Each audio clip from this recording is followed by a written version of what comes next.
All right. What's happening, everyone? Good day. Welcome to this Wisdom Wednesdays. All right. Wisdom Wednesdays. Today is really gonna be a good class. Hey, take your vitamins, y'all. Um, so this is something that I would like to share today. If you're a guy like with me that comes from dysfunction and child abuse and no kind of structure and training of your mind, you could deal with irrational thoughts. I don't know if you have the time, or do you have the time when sometimes you're in your thoughts. In your thoughts, they call in psychiatry, they call racing thoughts. Some thoughts can be very racy. Okay, racing thoughts. Okay, some thoughts are very racy, and they make you have irrational thinking. I want to say that. Okay, irrational thoughts, not irrational thinking, but irrational thoughts. So this morning, I was just thinking, and my thoughts were just having all kinds of thoughts. Like, you know what? Ain't no need to do no live. Ain't nobody gonna be here. Ain't no need to do this, or ain't no need to succeed. Ain't no need to move forward because you know your thoughts can have you messed up. Your thoughts can have you in a bad place. So today, I want to help you understand some thoughts, but let's get into the word right quick.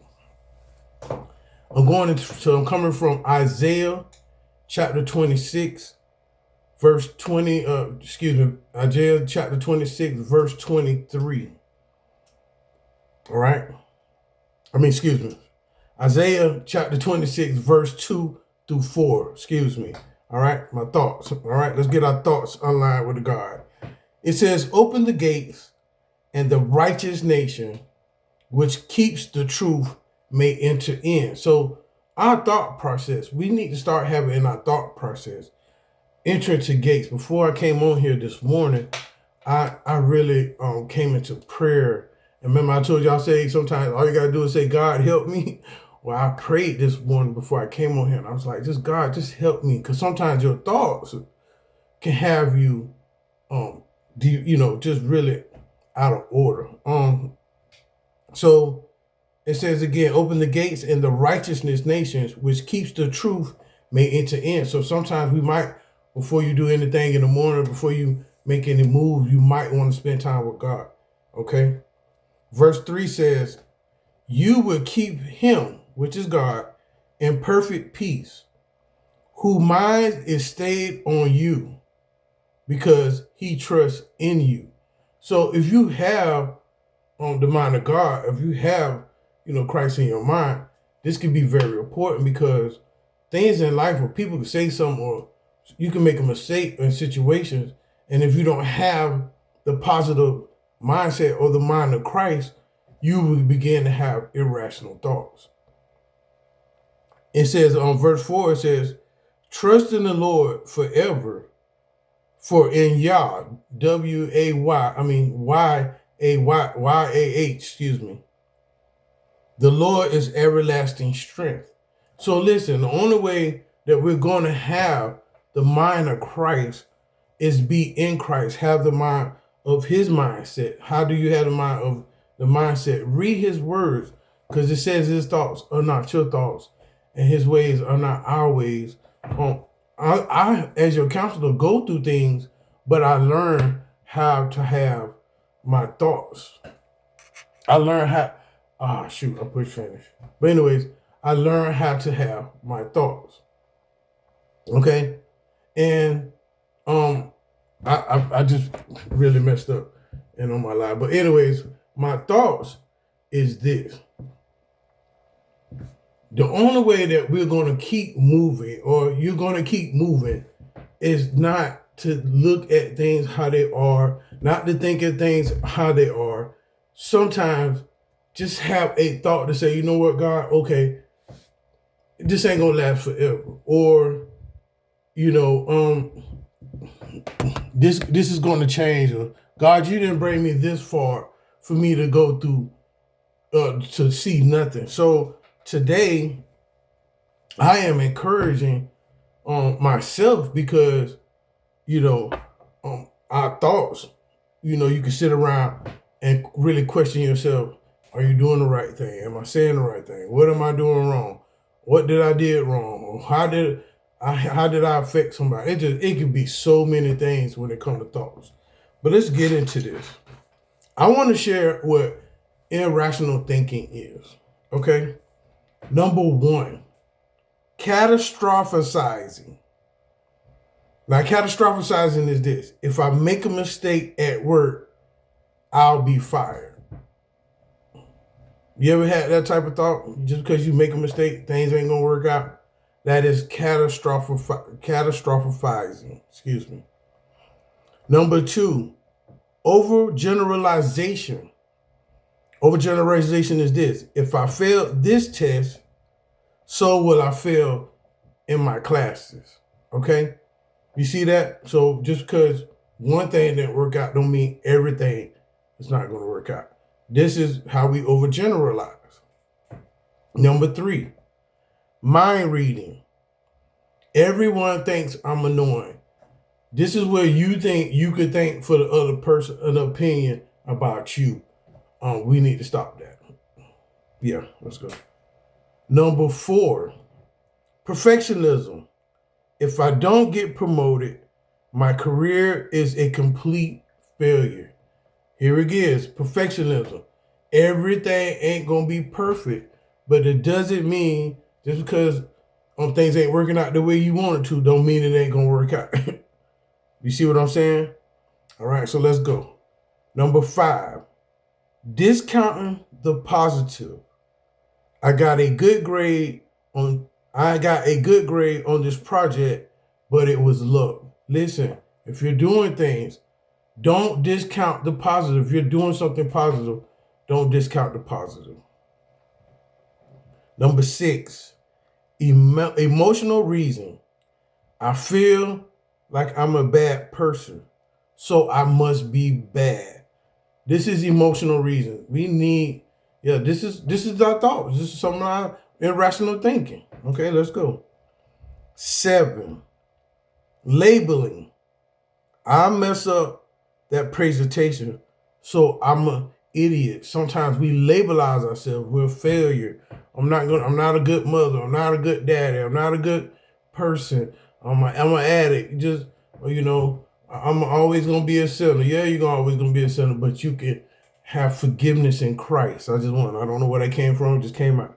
Let's go. Number 8, fear of losing control. If someone asks me another question, I'll panic and scream. Yes. I think this goes with irritability. Sometimes, you be wanting to. Sometimes somebody will say something to you, and you want to say something back, or you want to show them how you feel. We have to thank God we're not like that. So, if you have this issue, you have irrational thinking. Number 9, should statements. I shouldn't have said that. I should always be perfect. Listen, you're going to say some things, or people are going to say some things to you, and, you're not perfect. We make mistakes. This perfectionism. If you're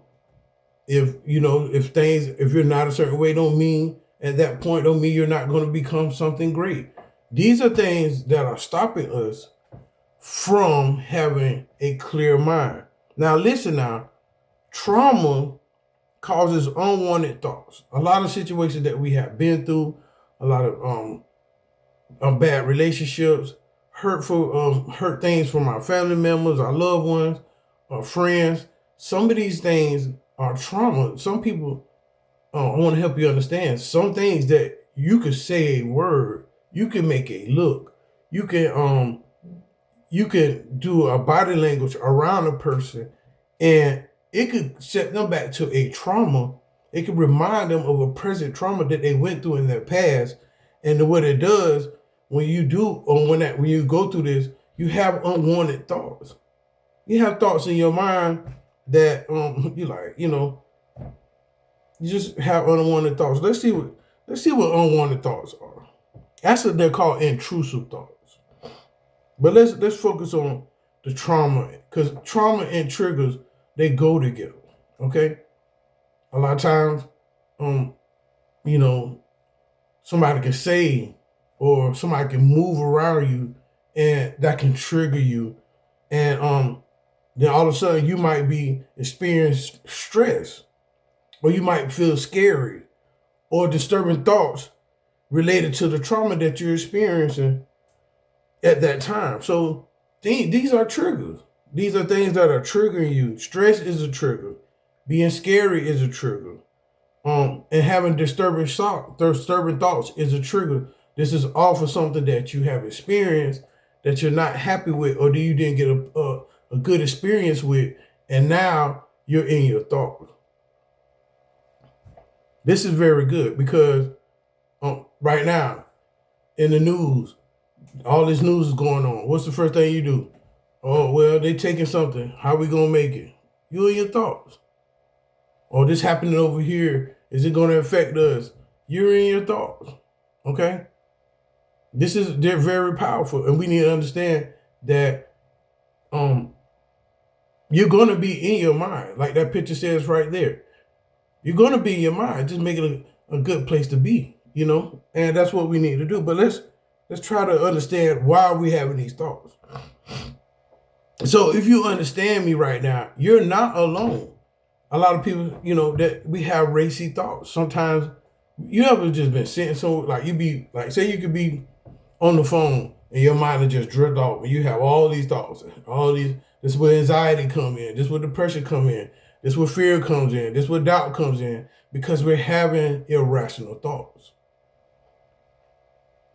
Now, some of them are intrusive thoughts. Intrusive thoughts is unwanted, distressing, and involuntary thoughts. Now, unwanted thoughts is like something that you don't even want to think of. Like you might feel like, just say for instance, you might feel like the outfit you got on, you might think it looked great, but somebody come on and say, damn man, that don't match. Now you're sitting there like, well, does it match? Now you're second guessing yourself. You're second guessing your opinion about yourself or a situation. These are wanted thoughts. All right. Then you have in intrusive thoughts, you have distressing.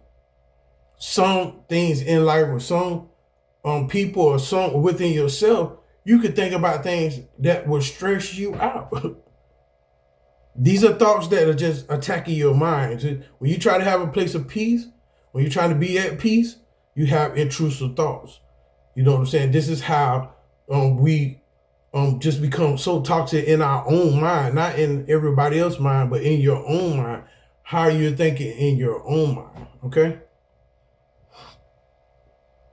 All right, it says involuntary thoughts.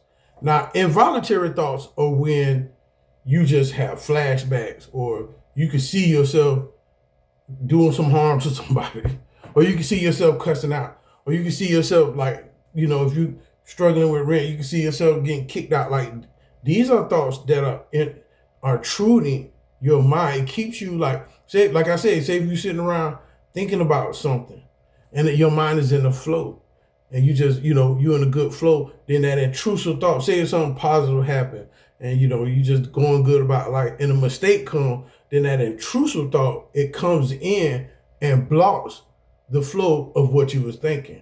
I want to show that again. When you're thinking, all right, you got a good thinking pattern, right? This is what intrusive thoughts do. They come in and they stop the flow of what you was thinking. This is irrational thinking, okay? Now, intrusive thoughts, unwanted, distraction, and involuntary thought or image. Now listen, you can have images of things that can happen. Now people with trauma, PTSD, triggers, and addiction, we can play out a whole play in our mind how things are going to work out. This is the intrusive thoughts. You know, sometimes some people have images, or images of going to jail, images of relapsing, images of being heartbroken again. You just play this whole scenario in your mind. This is an intrusive thought. Or impulse. Okay? Sometimes intrusive thoughts come in as an impulse, like it'll just jump in. You can sit there and be minding your business, and a negative thought or an intrusive thought will come in. And this is how you think irrationally. This irrational thinking is very, very toxic for your brain, for your spirituality, for your mentality, and for your emotions. All right? It said, unwanted, distressing, involuntary thought, image, or impulse that pops into your mind and interrupts the flow of thought. So if you ever been talking and and then a thought will come in, you be like, dang, what I was just talking about? That was an intrusive thought. That was something that stopped you from keeping, because you could be talking positive and you could look at somebody, or somebody could say something, and an intrusive thought will come in, a negative thought. An intrusive thought is negativity. It's irrational thinking. Okay. Now, I have some things that you could do, but listen, this takes practice, y'all. By keeping your minds on God and trusting in Him, you can find peace and security. But you have to practice this. I have dealt with irrational thinking for so long. This is what kept me in addiction. This is what kept me from moving forward in life. This is what kept me from really having peace in my mind, peace in my life and my lifestyle, because I just sat there and I thought about all the irrational things. This is where you just sit around and think about everything that can go wrong in your mind. This is very serious, because right now in these times, we cannot afford to sit around and think about everything that can go wrong with our irrational thinking. All right? So I have a worksheet, and this is sometimes when you have irrational thinking, we need evidence, okay? Like if you feel like something's going to be wrong, you need evidence of it. So watch this here. It says, where is the evidence? Disputing, helping strategies to challenge automatic negative thoughts. Irrational thoughts are automatic negative thoughts. They're automatic, just come out of nowhere. I'm like, what? Yeah. It says, consider the following suggestion questions to help you dispute irrational thoughts. So I'm going to ask a few questions, okay? Number one, what is the evidence? What evidence do I have to support my thoughts? What evidence do you have? If you have an irrational thought, or you're having irrational thoughts, or the things that I have named, what evidence do you have to support that thought? Okay? Because you think everything will be negative and this ain't gonna work out right. What evidence do you have to show that it's not gonna work out right? Okay, now another question. What evidence do I have against them? Now, if you have irrational thoughts towards a person, what evidence? Now, some people say, oh, I got some evidence. Okay, well, quit thinking irrationally about them. I have done it, okay? All right, so number two. What alternative views are there? What alternative views are there? How might an outsider view this situation? These are questions. So whatever you're going through and whatever you're thinking about it, these are questions. How might an outsider view this situation? Or how would I viewed it before I got anxiety or depression? Or how much more likely are the new alternatives? You see what I'm saying? These are questions. These are to make you think. Number 3, how much does thinking this way cost me? Does it help me or stop me from getting what I want? This is irrational thinking. Is your irrational thinking, is it helping you? Is it stopping you? Or is it helping you get from what you want? And if it is, how? Another question. What might be the outcome of looking at things in a healthier way? Now listen, I want to emphasize on this a little bit. When you have irrational thinking, we have to learn how to look at things in a healthier way. Mr. Walker, give us an example of what you're talking about. Somebody can say something to you, and it can trigger you, but because you're mature, or because you can psychologically understand or don't think things personal or assume, you can look at a person and their mistake and not judge them and just say, you know what, it don't even affect you. Okay, I was watching a video on Facebook, and this dude was preaching, and the dude punched him in the face, mouth bleeding and all. But this is the healthier way to respond. Don't have irrational thinking. Don't overgeneralize. Don't mind read. Don't be in perfectionism. Don't discount the positive. Don't label yourself. Oh, I deserve.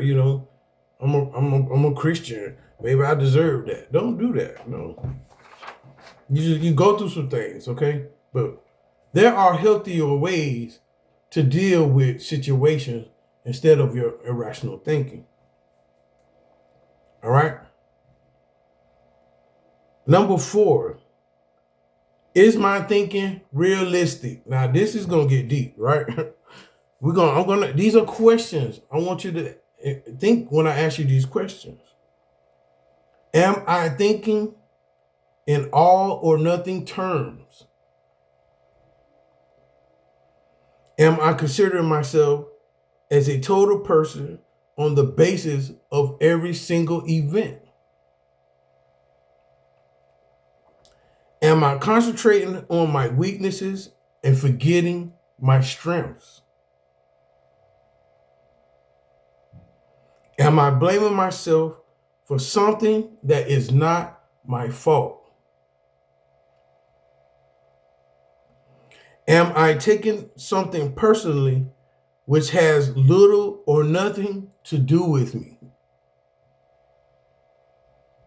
I think a lot of us do that. Am I accepting myself to be perfect? These are questions to help you with your irrational thinking. Am I using a double standard, how I would view my best friend in this situation? Am I paying attention only to the bad side of things? Am I exaggerating the importance of events? Am I doing should, must, and ought instead of accepting and dealing with the situation as they are? Am I assuming I can do nothing to change my situation? Am I predicting the future negatively instead of experimenting with it, even being excited by it? These are questions. All right. Here go 5. Here go 5, right? What action can I take? Now let's look at this. In irrational thinking, what can I do to change my situation? Okay? And irrational thinking. Am I overlooking solutions to the problem on the assumption that they don't work? Okay? All right, let's go to the next one. The next one says, what can I do to test the alternative views I have arrived at? Now, if you didn't go by these questions, it's okay to go back and rewind and listen to the questions. Because in your spare time, I want you to go back and listen to these questions and apply these questions to yourself so you can think, I don't have interaction today. I don't have nobody on my live to interact with me, and that's okay. All right? So I want to share just a little bit more how I have changed from irrational thinking. I used to go to a job. I'm a certified AC technician. And when I used to go to these jobs, I used to like, you know what? I ain't gonna be here long because, I'm labeling myself. I'm an alcoholic. I'm a drug addict. And then next thing you know, I start having the fear of losing control. Hey, Mr. Walker, can you do this? Can you do that? And you're like, well, dang, you see me doing something, you start make yourself overwhelmed when you're at the job. Why would you be at a job if nobody can ask you nothing? It's like you want to snap. Irrational thinking has you like that, all right? And then, say for instance, you get frustrated and you say something and you just don't mean it, you just in the moment. And then you're like, you know what? You have an emotional reason. Dang, I'm a bad person. Because then you go into the shouldn't. I shouldn't have said that. I should always be perfect. This is what we do in irrational thinking. Sometimes you can overgeneralize. You can say, you know what? I messed up this time. Then I guess I'm going to always mess up. That's overgeneralization. Just doing a summary of what I'm talking about sometimes. And then sometimes you can be in perfectionism. If you don't get things a certain way, things ain't going to never work out. It's going to work out. I'm just helping you identify irrational thinking. All right? And then if you're doing something great, say for instance, you're getting up and going to work every day. You got the gas money. You're making it on time. If you just whatever you're doing, positive. Don't overlook the good things for one small thing. Don't let the small things kill the whole thing. Okay? Discounting the positive. I got a good grade on this project, but it was just luck. Some things ain't just luck. Some things is that you're doing is really effective what you're doing. It's positive. Whatever you're doing and it's effective, don't just say, oh yeah, God just using me. Well, maybe that's the person that you are. Maybe you have that characteristic. Don't overlook the positives within yourself. Okay? And then, with the mind reading, I think mind reading is assumption. Don't always assume the worst. Don't always assume the worst. Okay? Today's class was nice, short, and sweet, but powerful because we need to address our irrational thinking. I gave you categories. And if you fit some of these categories, you can change these negative thoughts. You can really change from irrational thinking. And thank you for watching Trauma Support Group Management by your man, Mr. Darrell Walker. And change your irrational thinking.